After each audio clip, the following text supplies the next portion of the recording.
केंद्र में मोदी सरकार की वापसी के बाद योग गुरु बाबा रामदेव की प्रतिक्रिया सामने आई है। उन्होंने भरोसा जताया है कि नरेंद्र मोदी के नेतृत्व में हमारा देश और आगे बढ़ेगा। पत्रकारों से बात करते हुए बाबा रामदेव ने तमाम मुद्दों पर जवाब दिया। साथ ही उन्होंने मौजूदा सरकार से अपेक्षाओं का भी जिक्र किया है।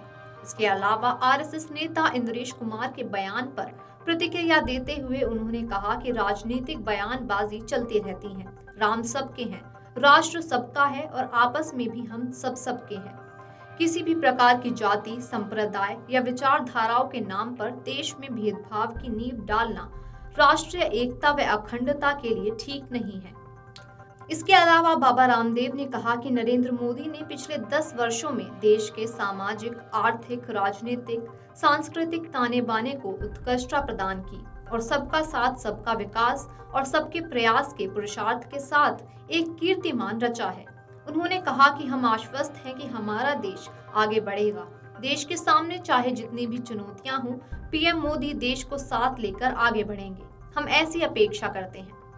गौरतलब है कि राष्ट्रीय स्वयंसेवक संघ के नेता इंद्रेश कुमार ने बिना नाम लिए बीजेपी पर निशाना साधा था। उन्होंने कहा था कि भगवान राम की भक्ति करने वाली पार्टी अहंकारी हो गई थी, इसीलिए 241 पर सिमट गई। इस चुनाव में बीजेपी का अहंकार ध्वस्त हो गया है। इन लोगों ने भगवान राम की भक्ति तो की थी, मगर इनमें धीरे धीरे अहंकार आ गया था। उन्होंने कहा कि आज भगवान राम ने इनके अहंकार को खत्म कर दिया है। ये लोग इस चुनाव में प्रशंसनीय परिणाम नहीं दे पाए। शायद अब इन्हें लोकतंत्र की ताकत का एहसास हो चुका होगा। हालांकि यह राम जी की ही कृपा थी कि भाजपा देश की सबसे बड़ी पार्टी बन सकी, लेकिन इसके बावजूद भी ये लोग राम जी कृपा को नहीं समझ पाए। दरअसल इंद्रेश कुमार ने अयोध्या से बीजेपी प्रत्याशी लल्लू सिंह की हार पर भी तंज कसते हुए उन्हें अत्याचारी बताया था।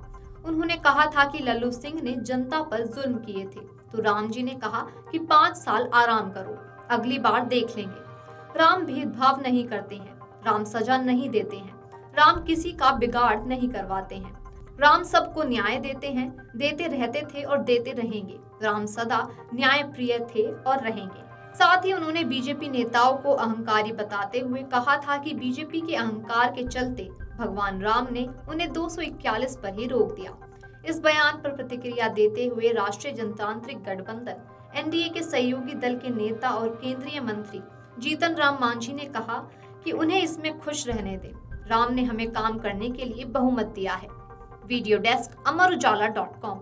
अगर आप ये वीडियो YouTube पर देख रहे हैं तो हमारे चैनल को सब्सक्राइब करें और बेल आइकन को दबाना ना भूलें। अगर आप Facebook पर ये वीडियो देख रहे हैं तो हमारे पेज को लाइक करें।